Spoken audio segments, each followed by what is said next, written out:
Terkait dengan UMK Kota Palembang tahun 2025 mendatang, DPRD Kota Palembang belum membahas hal tersebut lantaran belum mempunyai hak untuk menentukan UMK Kota Palembang.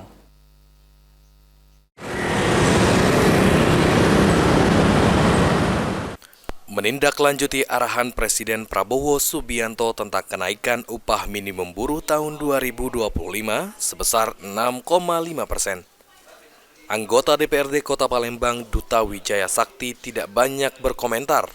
Dirinya hanya mengatakan jika upah minimum Kota Palembang saat ini belum dilakukan pembahasan di DPRD Kota Palembang.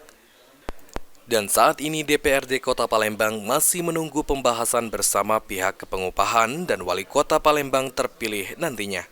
Pak, terkait UMK Kota Palembang sendiri udah dibahas belum di DPR Kota Palembang? UMK belum.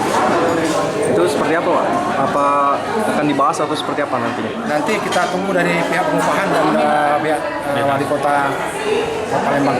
Mungkin yang terpilih nanti akan memutuskan, karena PJ kan belum punya hak untuk menentukan itu. Lutfi, PAL TV.